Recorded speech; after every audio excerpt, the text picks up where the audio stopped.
really come to a quite the halt. We were doing really well, but Yeah. I need some good ad campaigns. I've been trying to think of something to drum up some business. Yep. There's a lot of that going on. Hi, Richard. Hi, Mike. Hey, how's everybody doing? Awesome. It's my first one, Eddie. So be easy on me. I was going to say, so don't suck. So like, okay, I'll try not to suck. No, I have We'll no take it doubt easy you'll on be you. great. Good. Yeah, these are a bit more relaxed sessions. Um, After hours optional and stuff. And what I like about these is it gets an interesting mix of Yeah. people that you don't often see, and I never, over time, I realized you never know exactly who's interested in what. When you put something like this out, you find out who's interested. I feel like So, I'm drinking out of a fire hose the past 2 weeks. So I said, why not turn it up a little more? well, hopefully tonight will, it's just sort of a larger picture type thing, but yeah, I think it's an opportunity to fill in Love more of it. the PC stuff. Good. Appreciate it. Don't know. You scared Zach off. He was on camera. No, he's not. I'm going to be the only Muppet on camera again, I see. Come on. There we go, buddy. There he is. Did this go out to everyone? So I went out to everyone, and then what I do is I try not to spam people's inboxes. Everybody that voted on a preference of the topics and GMs, I replied to those people. And I figured if they didn't vote on a preference, they're probably not super interested, and that's okay. Again, we'll record these, we'll put these in Spark, but it's an opportunity to just, more than anything, it's the Q&A that I find quite helpful. It gives people a chance to maybe ask. A lot of people sign up and send their AI and manage their time that way. I love them. They, even if it's you already know it, it gives Man, you find another perspective or another nugget to latch onto. we talk all the time about how many times I need to learn the same lesson in life. Right? I find myself saying, I used to know that. And then I didn't. So, I think of yeah. it, we're. I mean, I hope everyone feels the same, but we're some of the fortunate ones to be able to do what we love, and Yeah. really make an impact. Agreed. It's yeah. There's a lot of people that are gonna plug in hard and work hard, but the upside really isn't there. Where I think we get a chance to do some pretty cool things. There's Jake. Paul, my buddy Paul. I haven't seen Paul in forever.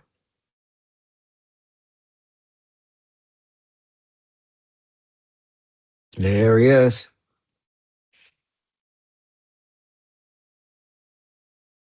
All right. Hey, Paul. Hey, Richard. How are you? Hi, guys. We'll give it one more minute, and then we'll jump in. I don't think it's, depending on questions, I don't think it's not as intense as the goal setting session, which was a little out of the box. This one fairly straightforward, but hopefully illuminating.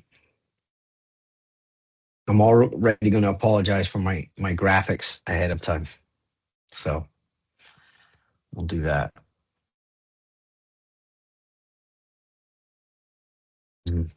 Check the chat. Alrighty. While we're giving people another 60 seconds to roll in here, does anybody have anything that they'd like to make sure we cover in the terms of overarching business and questions they might have? Please make sure you're, this time, I really want to make sure that we, especially it's after hours, I want to make sure that if you're here, even if I don't have a slide on it, we can speak to it and yeah. make sure it's worth your while. All right. All right. Give me 1 second. I'm going to take this sweater off and then we're.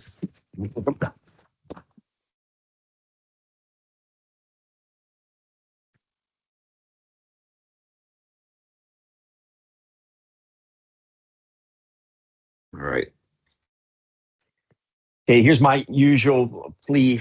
If anybody wants to unmute, come on camera. It's fine if you're stuffing your face or eating or playing with your cat on the couch. I don't really care. It's nice to see faces. And let's try and make sure it's not a lecture series. I'm sure you guys would get bored with that pretty quick. So feel free to add your commentary, your experience, anything, if we say something and it sparks a thought for you. I really want to make sure we capture some of the wisdom in this group as well. Okay, so everyone can see my screen? Yes, Eddie. Yes, yep. Okay, we'll take a digital thumbs up if that's an option. So this is what we've come to know as business as a system, and this is this whole idea came out of working with a lot of our managers, even, but lots of different groups. We shared this with sort of CS teams and everything, and what made it come about is for most of us, if we did get into a leadership position, we probably came up through a certain channel. So maybe if we're field, we're operationally minded. If it was sales, we're sales minded. And we might have an idea of, we probably have a really good idea of our role and maybe some of the ones that are loosely connected with us. But sometimes we see things and we don't understand why they're happening, or why we would have chose to go that way with it. So this is really designed to give us a 30,000 foot view from start to finish of exactly what game we're playing. And once you understand the rules of the game, things become a little bit clearer. Does that make sense? Okay, so not everyone on the call tonight is a manager, but you probably work with people. What's the what are some of the challenges you think with like leading people or even working with a teammate that you might have to work with closely? Anybody find that super easy? A joy? Anybody? Coming in as a complete newbie here, just kind of learning to navigate all the different personality types, roles, perceptions of people that are clean versus dirty, all of the things. It's a tough landscape. Clean hands, dirty money, right? Or dirty hands, clean money, I guess is. You know it. it. Zach, were you joining us or you just Oh yeah, no. What the hard thing too is for me is sometimes trying to figure out someone's motivations, right? How do you connect with them, and how do you inspire them? Yeah, right. And I think it's one of the challenges. Even if you're a lead and you've got help, or like it's very difficult to do things on your own in this trade, especially at scale, right? And I was talking to a group yesterday. What's nice is everything we buy and install and service comes with instructions. So generally, that's not the problem. There's always bits to learn. But man, wouldn't it be nice if I actually worked with one person in a previous project, and the person was from Eastern Europe, and was they described themselves as being on the spectrum, autistic, and he sent everybody a document that his name was Marton, and it was called How to Marton, and it was all about how to work with him. And I thought, man, more people should come with those. That might be easier. But people are challenging, and so I just, before we get into the business, like, we can't do anything without the people.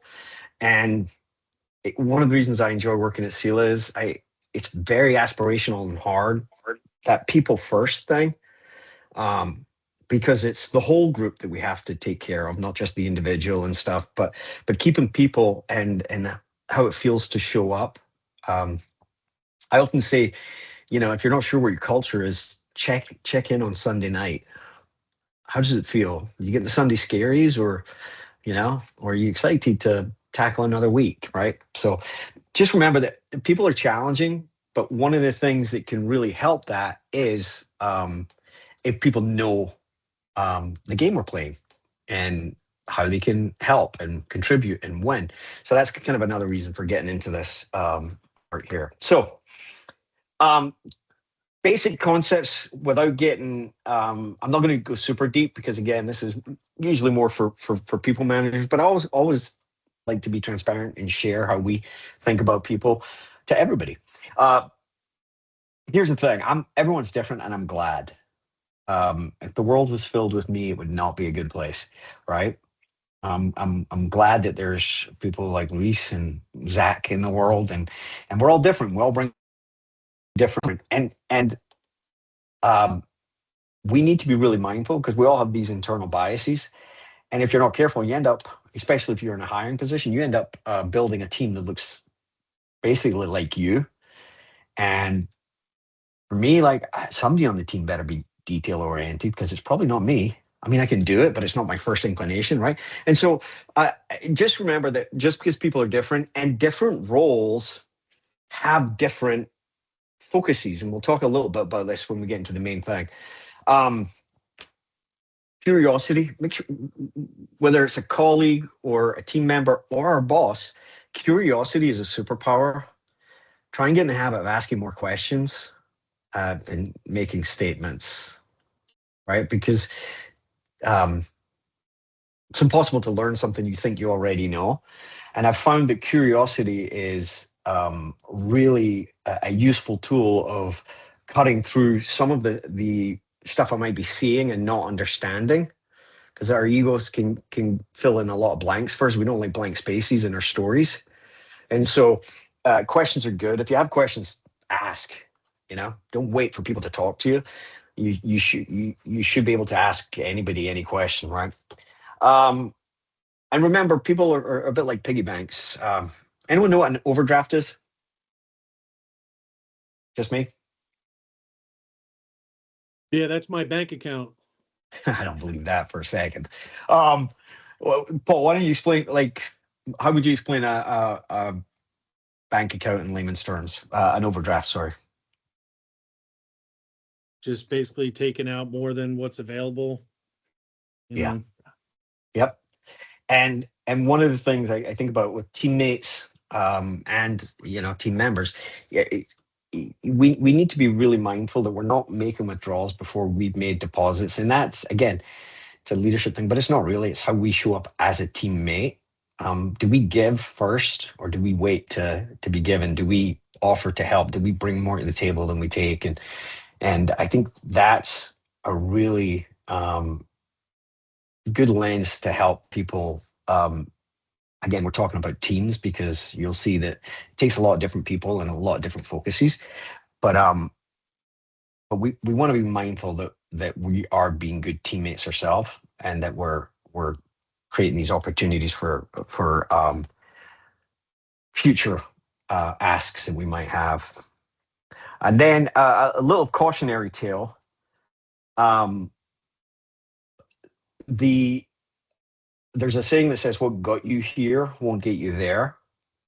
And I just want to throw that out as part of your career. You'll be really good at something. You'll be an expert at something, and that will serve you well. But there'll come a time when you may move past that domain and need to um, rely on other people. And again, so that's where curiosity comes. But bear in mind, the way you got to know most things was by being curious. And so it's okay not to know everything. It's okay not to be the expert. And it's really okay to let others on the team contribute and to make sure that they can help build whatever it is you're building together.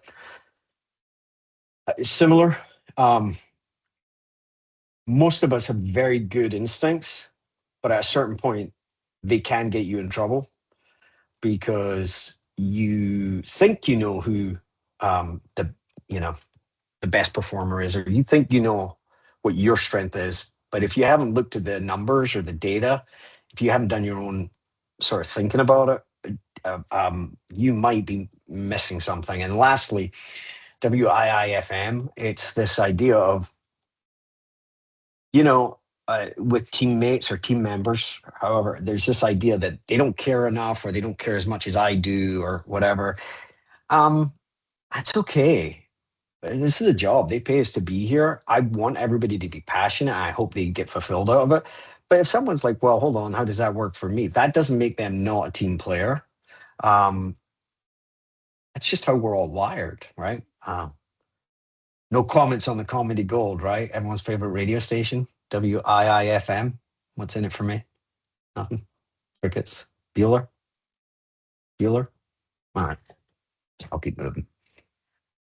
All right. Last thing before we get into the meat of things, whenever possible, remember that clear is kind, and that goes for teammates and team members. Whenever we're in a position to explain something or be asked something, the temptation is to manage people's expectations or try and put things in a way that is helpful. Like tonight, we're gonna be transparent, and the best way I can communicate is just by being honest and saying, look, this is the game. And so as you're working with teams, as you're growing in your career, let's remember our job isn't to handle people, it's to make sure that we're being clear and that there's opportunities for questions and understanding, right? The second part, unclear is unkind. This is this isn't my phrase. This is I think it's actually from a 12-step program. But it's most people I've seen, whether it's with a helper or whatever, they're not trying to be unkind, but in an effort to sort of manage them, they pull their punches, or they aren't as direct as they need to be, or they're not sharing 100% of the information because they don't want to scare anybody. But in the end, that often comes back to bite you because there's some ambiguity in question. So just to all of that to level set what we're about to look at. Does that make sense? I went fast because it's not really what we're talking about, but I wanted to preface it.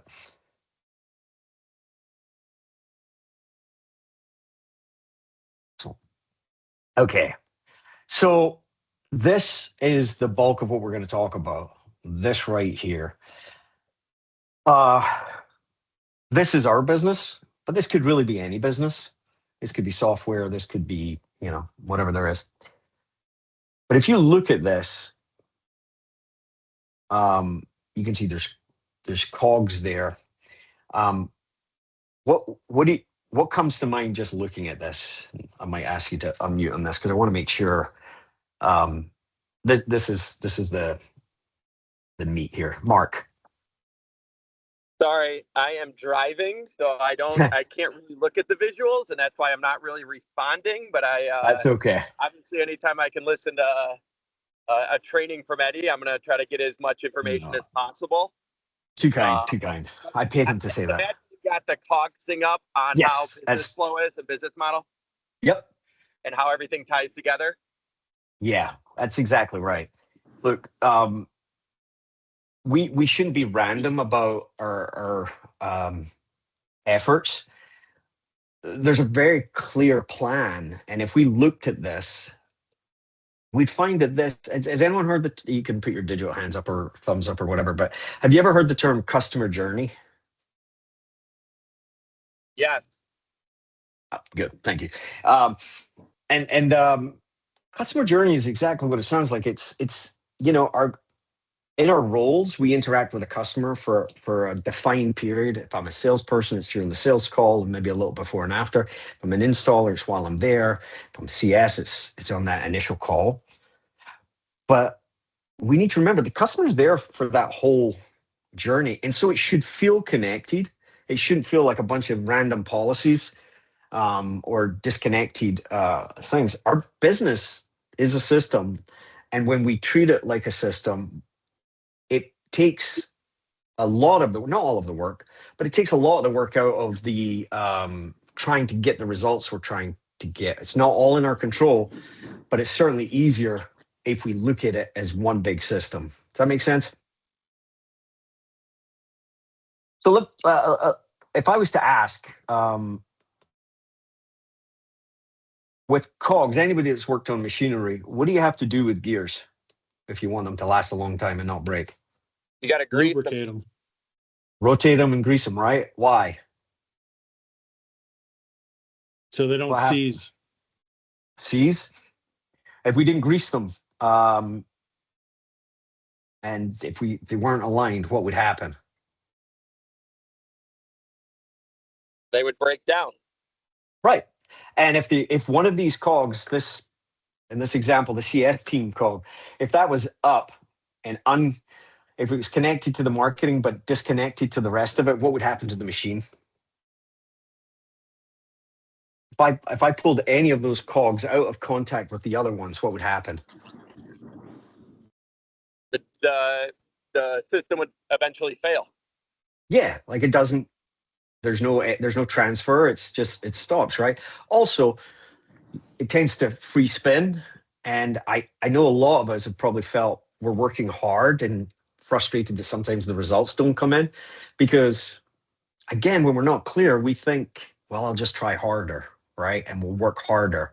And I know we've all done that and found that we still didn't get what we needed, right? And then lastly, I'll tell you that, you grease your gears because there's friction there, right? There's friction. Is having friction always a bad thing? No, sometimes it can be positive. Right? Like we need to understand where it's coming from. But if, I don't know, Luis, have you ever sold a job where the installer is like, you know what, man, that was great. We had so many pictures and we had so many measurements and it was great. We had all the information we needed. Yeah, I get that, but most likely I'm gonna get the opposite. I Yeah, think that's having right. off, maybe, Right. or the thin friction from not only from the teammates, sometimes Yeah. even the interaction with the customers. It's just that system that needs the friction. It's just mandatory. So here's the thing. If every organization I've worked in, and again, outside of even our industry, sales and operation or sales and fulfillment, sales and install, I've never seen one where they were all singing Kumbaya in a drum circle, right? There's friction. When I reflect on my time in the industry, I find that, install is mad at sales because Luis didn't take enough pictures. Service is tired of cleaning up after install and wishes they would get their act together. And sales is having a great time because they're on the golf course. I'm kidding. Just trying to make it interesting. I'm a recovering sales guy, so I get to say that. Here's the thing. It's okay there's friction because guess what? We have different jobs. We're all trying to do the same thing, but we have different jobs. And so a salesperson, their job is to make a profit for the company, and they do that by selling jobs at the right rate. But sometimes they're doing that at 9 o'clock at night just to keep our installers busy. And they're making a deal and they're trying to get everything done. And like, if you don't know that that person maybe gave up commission to get this work done at a discount so that we could have work today, well, you're probably going to get a little PO'd. But if you understand that's what they're doing, then all of a sudden there's a little grace there. And with service, when they realize, of course, they're quite often catching the warranties. Of course, it feels like everything that we do breaks because all the systems that are running great don't call us, right? And so there's this idea of we have different focuses and different responsibilities, but it doesn't mean things are broken. When dispatch calls us at 3 o'clock on a Thursday, they haven't been sitting on a bunch of jobs. They've been trying to fill the board. And guess what? People start coming home around about that time of day. And so if you don't know these things, it's very difficult to understand that things aren't happening to you. This is just the business we're in. And probably $1 million question here is, who gets to decide what ultimately our business is? customer. Bingo. So your manager may be telling you to do something. Another department may be requesting you to change something. But the only reason is because the market has moved or things have changed or, a competitor moved in and they're doing something different, right? None of us are doing this for practice. We're doing this to take care of a customer, and the customer's going to give us a bunch of money in exchange, right? So it's important to understand which role here is the most important. Everyone's wrong.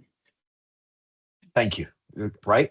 If you someone had a boss tell me once, if you think you're irreplaceable, stick your hand in a bucket of water, pull it out real fast, and watch how long the hole lasts. Right? It takes all of us, and we do a lot of high fives and kudos to a lot of people, but really, without the CS team answering the phone or booking the call or taking the information, without dispatch getting it to the right player, right? Without the service team running a play and, X amount, a number of those turning into opportunities for our sales team and them doing an incredible job, and then the installers doing that. We're going to go through these one by one, but the secret that sounds a little funky is that what we do is remarkably simple. It's just not easy.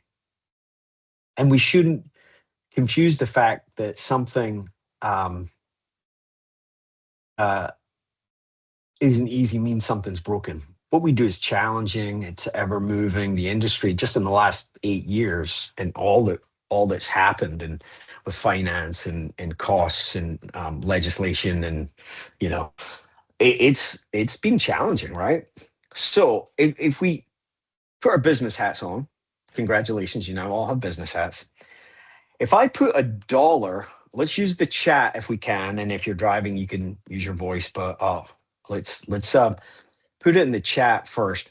If I put $1 in that machine, how much should I get out back at the end?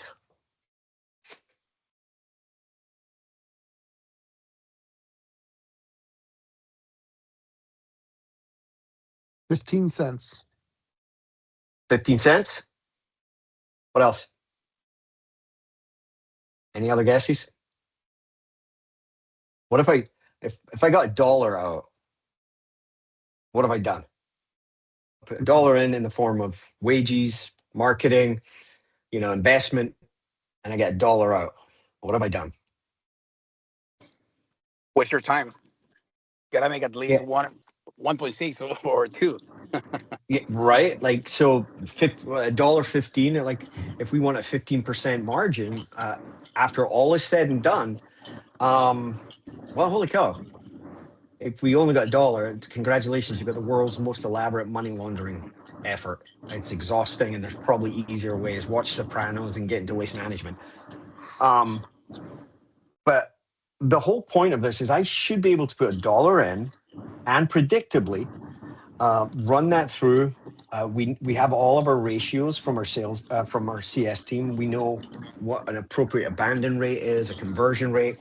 And if they capture all that information at the right time and put that on the board, then dispatch gets to, conduct the orchestra and make sure that, we're making the right decisions for the right reasons. Service gets to go out and the whole thing. So, you'll notice there's a couple of there's after install, we've got support and EBITDA.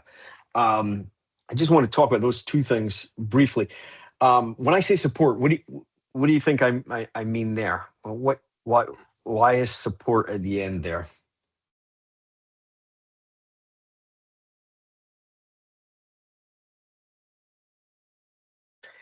If when we do an install and I pull out the driveway, does that mean I automatically get to collect the money?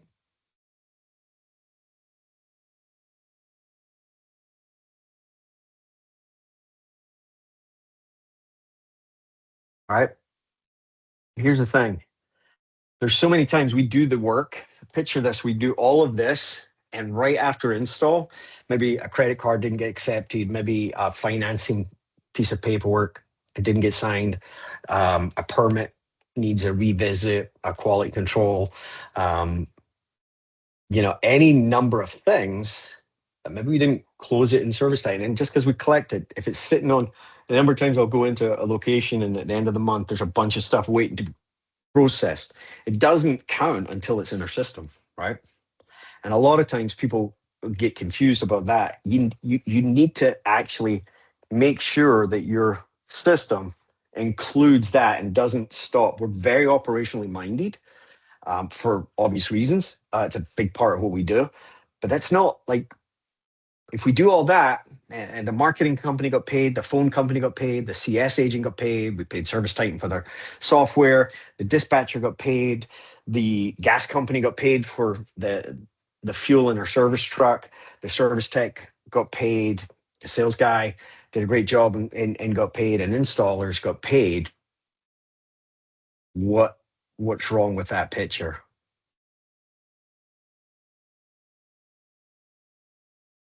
We didn't get Nobody paid. didn't get paid yet. Right? Again, I told you, very simple. If you're expecting trick questions, I promise that's not the case. And we see that. Does anybody know what the collection rate of the work that we do should be, service or install? If we ran 100 calls, how many times should we actually collect payment when we're done? 100% of the time. 100% would be awesome. Does anyone know what our target is? 95.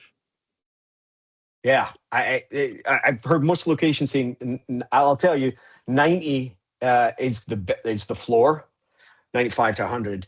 Has anyone done collection calls before? Yes. How's therapy going? Right?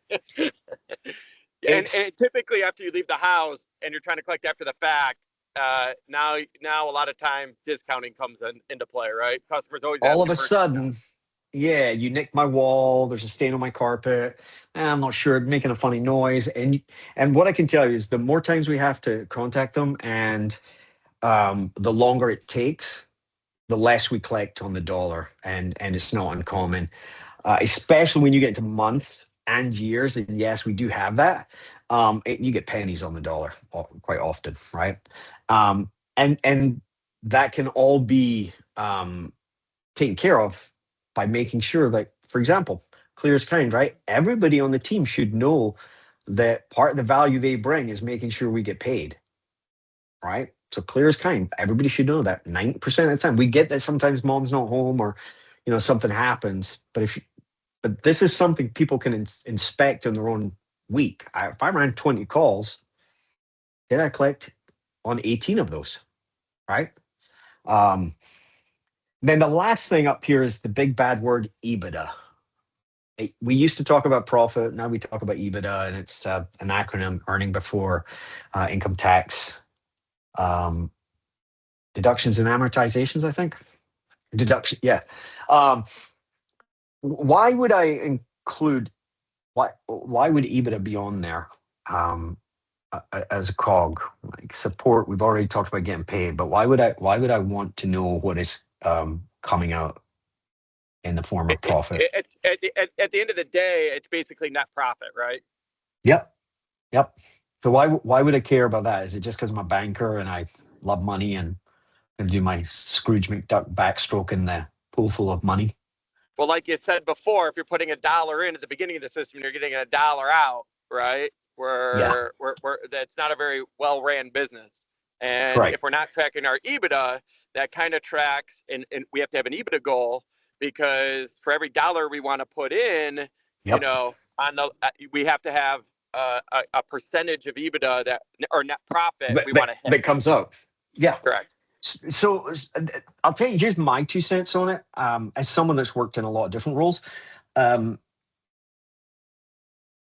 when we have a lot of KPIs, and the next slide is going to look at some of the key ones. I believe everybody should know 3 or 4 goals they are judged by, because I want to know if I'm doing well without having to wait a year for my review, right? If I know the team goal is to sell or to get, 10 5-star reviews in a month and I'm getting 40, well, would that be good for me to know? Right? I don't need anybody to tell me I'm doing well then, right?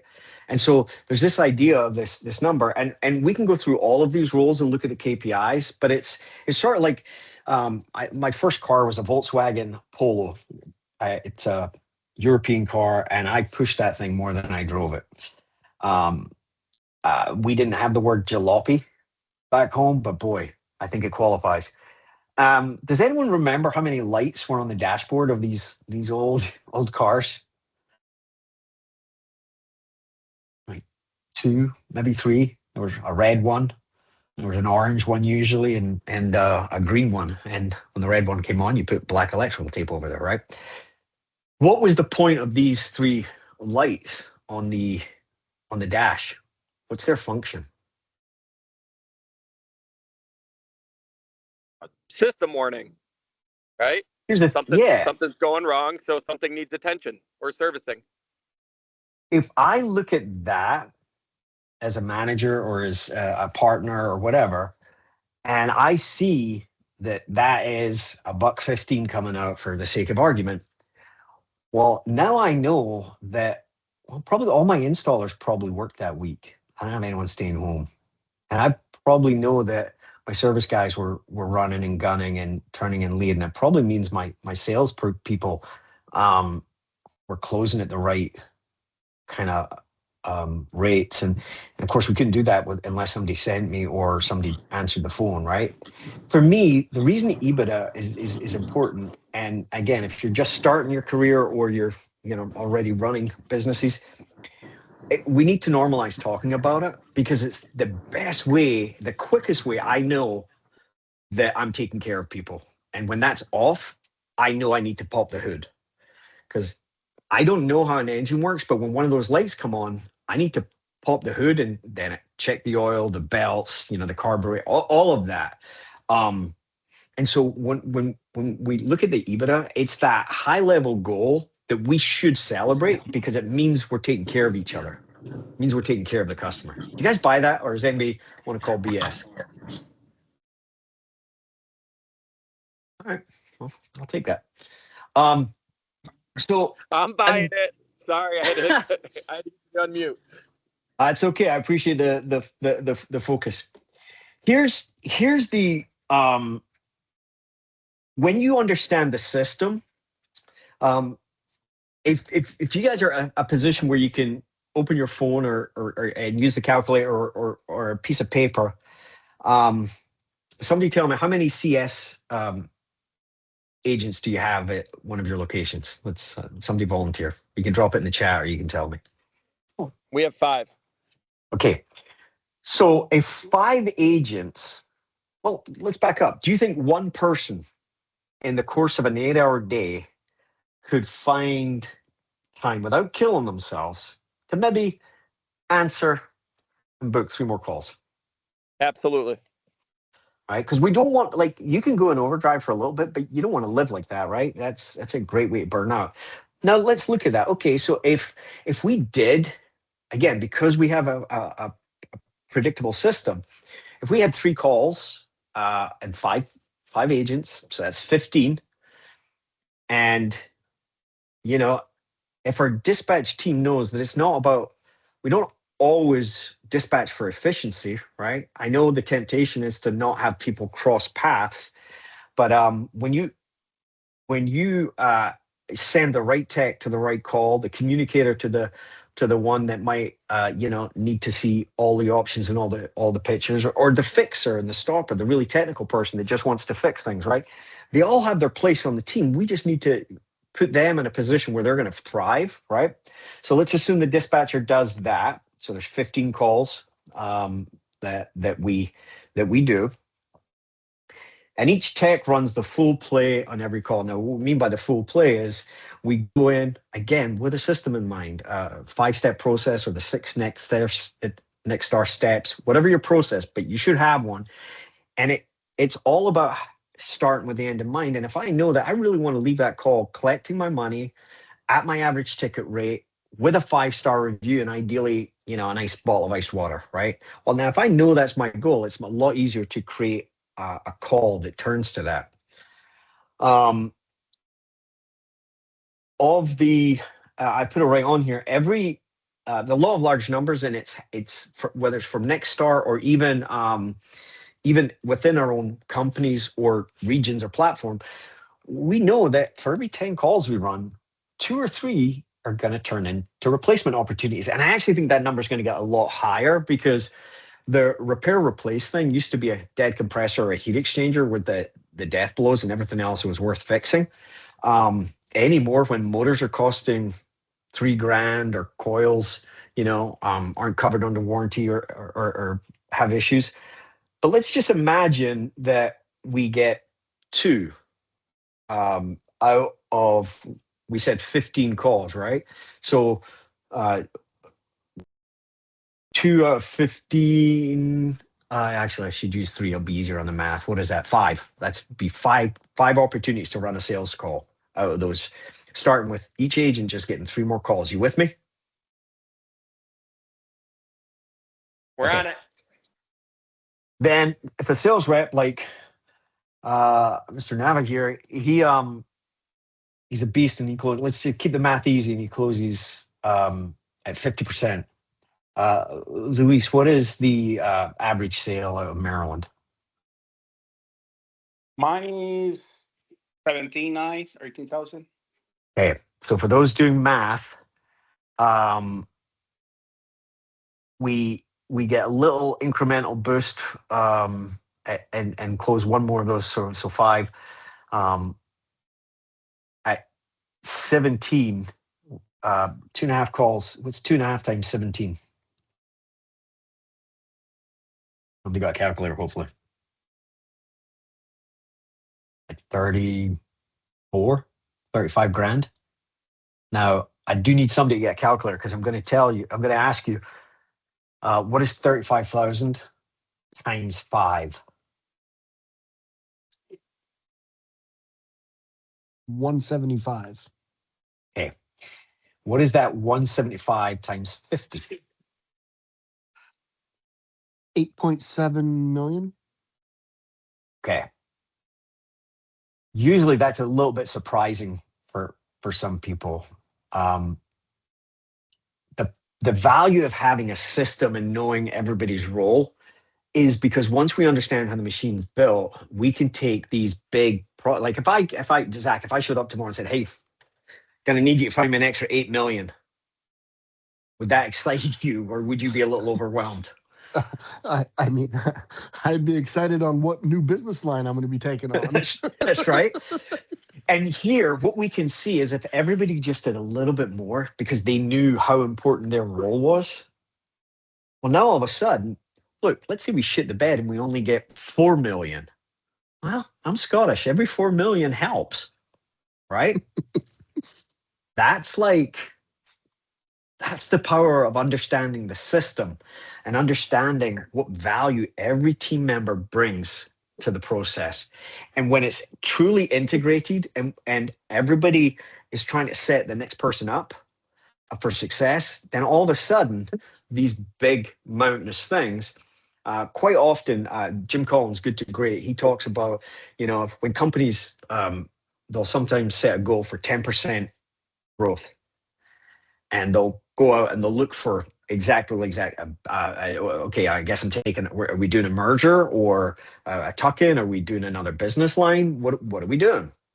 Toyota famously look for 1% improvements. And what we're looking at is the compound effect. And we all know compound interest.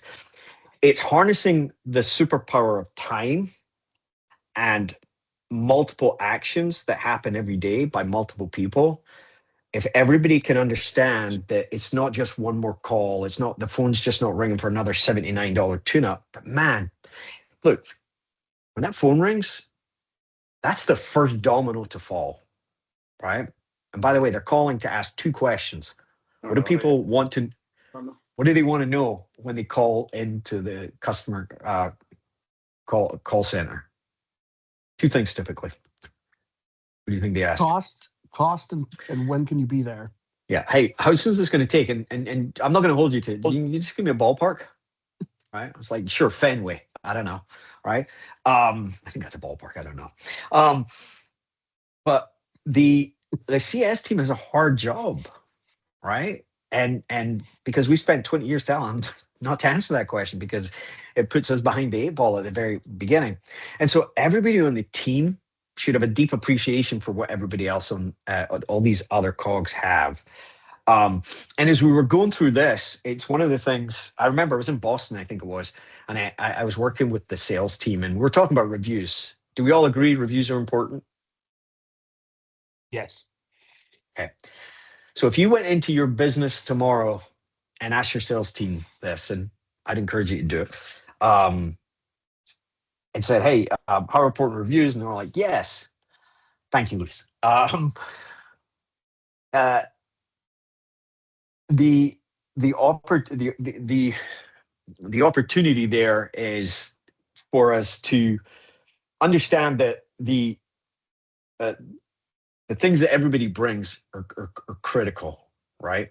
We need to do that, and if any of these are out of line or pissed off or feeling hard done to, chances are we're not going to even if everybody else CS did it, dispatch, but if we don't complete the circuit, it's not going to work, right? And so this is why this understanding that this isn't voodoo. This is just a system designed to do certain things, right? And normally when we have longer, we talk about, is 15 cents on the dollar right? How does that compare to, running an apartment complex? How does that compare to a grocery store? What are the margins on this, that, or the other, right? And so, again, you'll start to see we start with the end in mind and we continue to work. So before we go on, I'm going to talk about a few other key things that Sila and our partner companies do pretty much better than everybody else. But this concept of the cogs, I'm not saying everyone's just a cog in the system, but I am saying each of our roles is valuable. And if I have one piece missing in my watch, chances are it's junk, right? So any comments or thoughts on the analogy or the lesson there, I guess? I'm good as of right now. It's pretty clear. Thank you. Well, someone said clear as kind, so I thought, why not, right? So this I've is never the heard famous. that before. Okay, well, consider it a gift. My gift to you. The revenue funnel. This is the famous Flaherty funnel. This is another way of looking at it. We looked at it sideways, but this is how we think about our revenue, because one of the things that's really important. Which do you think generates more cash, service department or install department? Install. Anybody disagree? All right. Thank you, Paul. So when you understand that, it costs us $400 roughly to find a new customer, and it's about $300-400 every time a truck leaves the yard, right? And there's simple ways to calculate that. Then all of a sudden, and your trip charge is $79, $159, or God forbid $0, and we have a tech lead there with a $0 call. Like, you're gonna have to do a lot more service calls to make the same amount of revenue as you would from one of the install opportunities, right? But we want to take care of our customers. We want to be proactive. We want to help them earn the right to their future replacement. So there's a lot of reasons we do it. But when you think about it, we worked real hard. There's a lot of focus on our SEO this year. So search engine marketing or search engine optimization, right? It's just basically online ads that you pay for, or how well your digital footprint generates business, right? And we look at this conversion rate of inbound calls or call booking rate. If you are looking to do, if we were just talking March is light, if you called in and said, "Hey, I need more marketing," what do you think one of the first questions or things you might look at is? How many tech leads are you generating? That's a great answer. Yep. Okay. Well, what are you creating on your own? What else?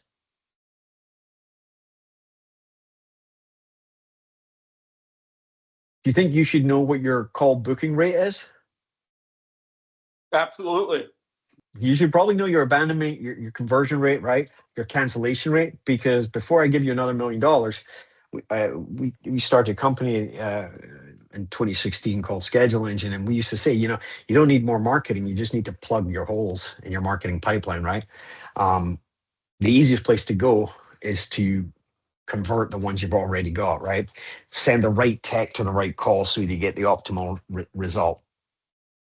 So anyway, you can see this, and working in our call centers is really critical because there's an art and a science to it, right? We want to make sure that we're putting our best foot forward. Then, as we go through this, we want to show up really well. We want to, whether it's on the phone, in person, you get one chance to make a first impression, right? So we're looking for this service to sales. The tech converts 20% of a call, right? We just walked through that, and then we're going to talk about this 4 doors a day thing. But if we do that, and then the sales team does their magic, and then one of the things I love is that we don't just stop at close rate. We actually do a lot of rehash, which is something I haven't seen executed this well anywhere.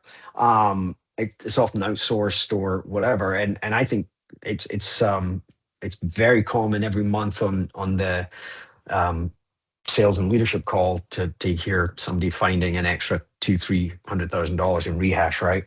But these are all of the instruments in your toolkit. And then I love this slide because I'm pretty sure I've met some of these people at the supply house. If you check closely, you can still see some of them have scabs on their knuckles from dragging. Hey-o. All right. So the traditional model, right? 1.0 is, hey, yeah, I'll put me in there, coach. As soon as you get a call, I'll run it, right? And what we see is, we can really work on the TGLs. You should have an opinion on your service board, right? Like it's one thing. Step 1 is fill the board, but step 2 is make sure it's filled with the right thing to lead to the right result, right? And 4 doors a day is this shorthand we say, and here's the tough thing about 4 doors a day is I can't tell you that it's going to be awesome every time. And I can't tell you that as a salesperson, you're going to get something out of it. But what I can tell you is that every location that does this or tries to do this routinely finds an extra $500,000, right?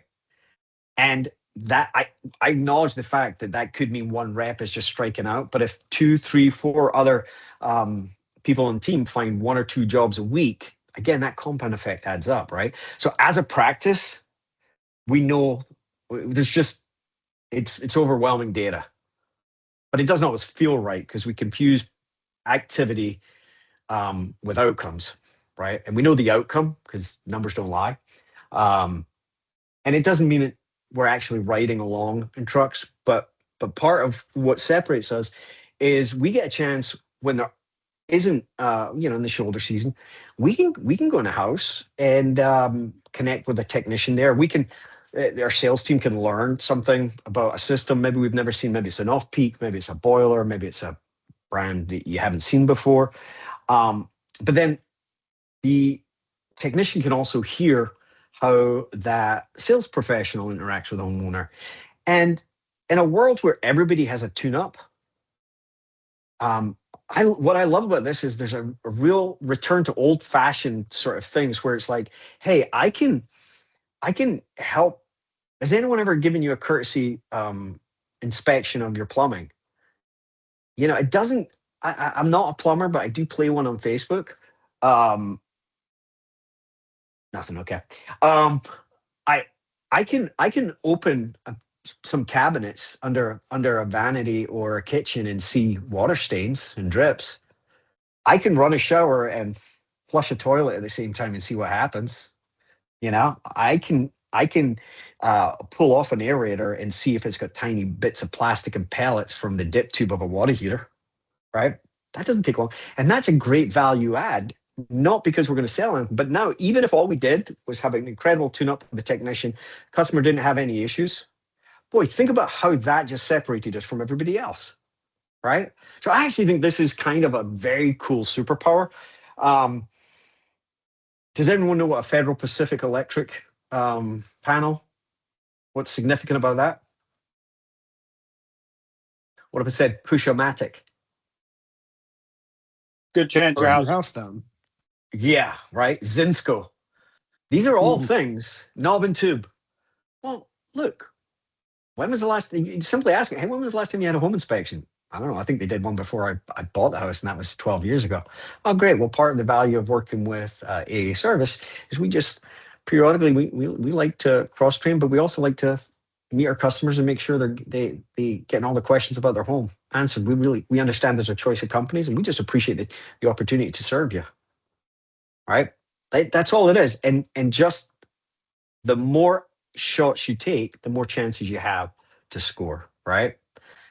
And so this one I get doesn't feel the most productive for sales team members, right? Commissioned, I get it, but the law of large numbers shows the value, the how it works.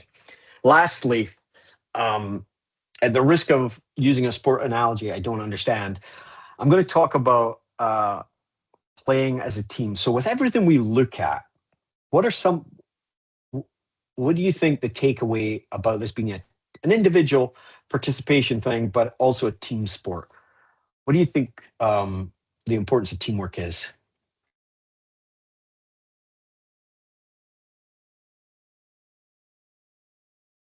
Well, Eddie, I feel the way you started the meeting was the key to me. Like a lot of the times, we do not appreciate what the mates are doing. As a sales guy, I can tell that we find a job and a lot of the times it's not appreciated. Even when we're not making money That's because right. we gave it away to try to That's right.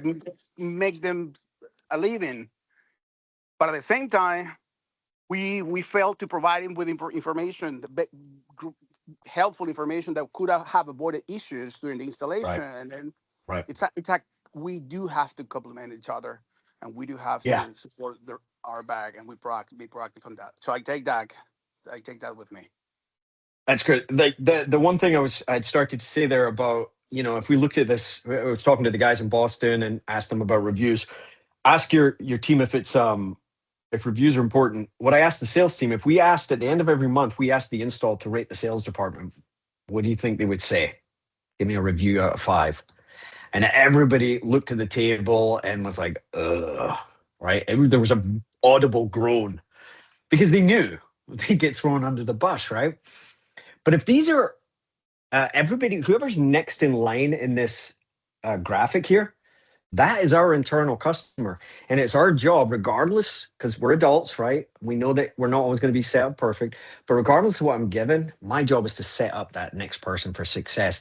And if everybody thought about their role as, part of a process to set up that next person, and honestly, I have service rate install, have service rate dispatch, have dispatch rate service techs.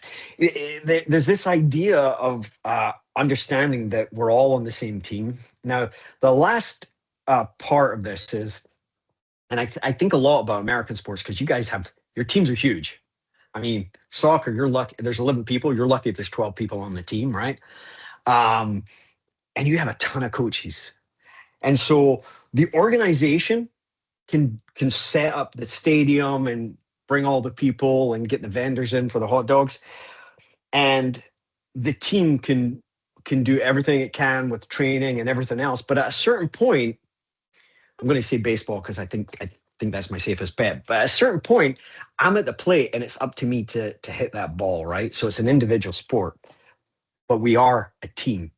And one of the things I make sure that we leave here with, as our goal is, we talked about this, our goal here, because we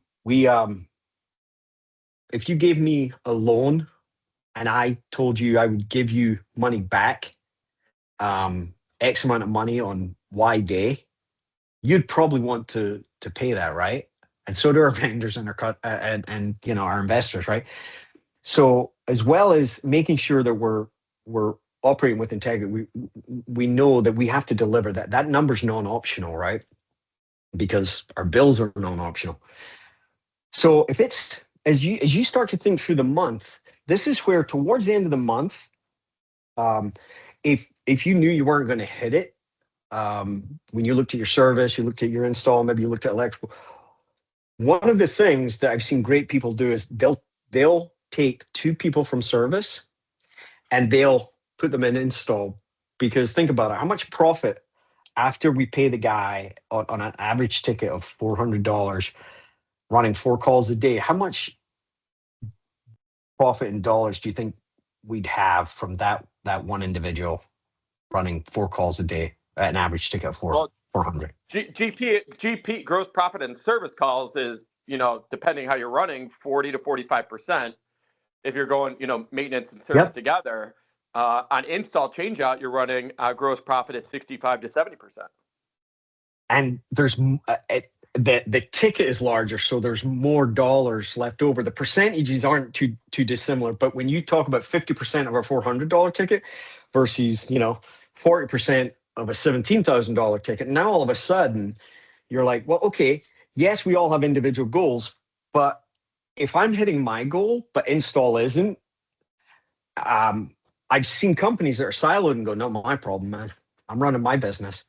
The analogy I use is if we're all in a rowboat together and there's a hole in the boat under Luis's seat and we go, ha ha, it's actually Luis, right? Who's the idiot? You can say me. It's fine, right? The idiot because who didn't plug the hole. That's right. Like, I should care about that because we can only let so much water in the boat before everyone in the boat has a problem, right? So as we think through the end of the month, as we work together as a team, we can share labor to make sure that regardless of what's being thrown at us, we have a team that is committed to hitting their bottom line goal at the end of the month. In Maryland, for example, we have a bunch of systems during the snow that we got the inside piece done, maybe the gas furnace and air coil, but we need to go back and finish up the outdoor unit. Well, maybe a couple of volunteers or volunteers from service to do that so we get full systems. Because remember, if it's not done, we probably didn't collect the revenue for the portion we did, right? So now all of a sudden, understanding the team and the team goals, all of a sudden, we can collaborate and we don't feel like any one team is being taken advantage of or asked to carry too much of the weight. Does that make sense? Okay. I'm gonna stop there because I know we're at time, but I'd love I know it's probably not convenient. Some of you guys might be at the bar. I don't know. Can you imagine being at a bar and listening to me? Oh my goodness, what a bad night. What are some of the thoughts and takeaways of this business as a system concept? Is it helpful? Is there what is one of the things that maybe you hadn't thought about before?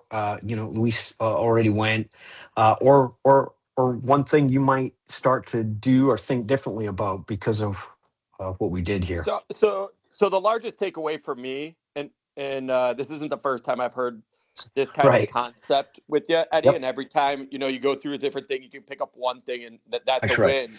But it's all the 1% things can multiply up daily, weekly, monthly, and yearly to make some large changes within the organization. I mean, just with your little math equation, to end up at $7 or $7.5 million, that started with it was 3 or 5 booked calls. So every agent taking 3 calls. Yeah. So that, to me, that takes from marketing to get the lead, the CSR booking the call, all the booking the right tech, right job, whether you're flipping that into a lead and the PM closing the deal. So it's all the little 1% levers we can play, multiply across our whole organization, can be a great mover of all KPIs. Yeah. And that's, the ball, we rise or fall together. And at the end of the day, if we understand the system, then we understand how we can where the levers are and how and when we can pull them, right? Great. Thank you, Mark. What else? Asking the other departments to grade the other departments. That one, Careful. I'm a fan of that. Yeah, it's you're gonna get some groans, then you're gonna get some laughs, but you'll probably get some insight. And by the way, how amazing would it be if you were like, oh my, no one's ever asked me that before. Yeah, I'm just used to getting complaints. This is great. Wow, thank you for asking. Now all of a sudden it feels like you care about me. That's great. Thank you, Zach. What else? Anybody else?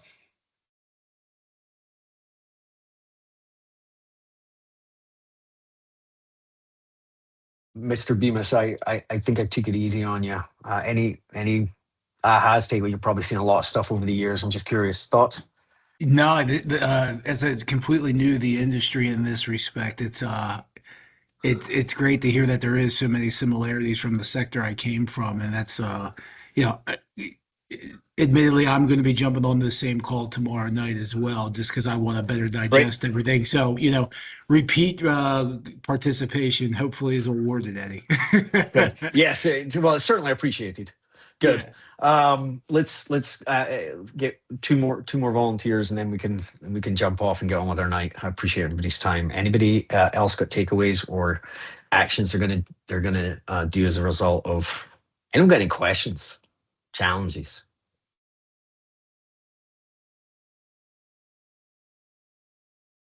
All right. Well, I'm going to be kind, since everybody is. This is optional, and it's 7:00 at night.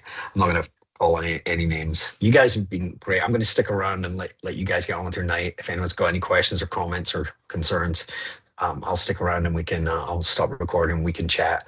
But I really appreciate you guys taking the time to invest in yourself. It's why I gave up my last job to come here. Is it's great to be a part of a company that is transparent and shares information. So I appreciate you all. Alrighty. Thank you, Eddie. I appreciate it. Always nice, mate. Thanks.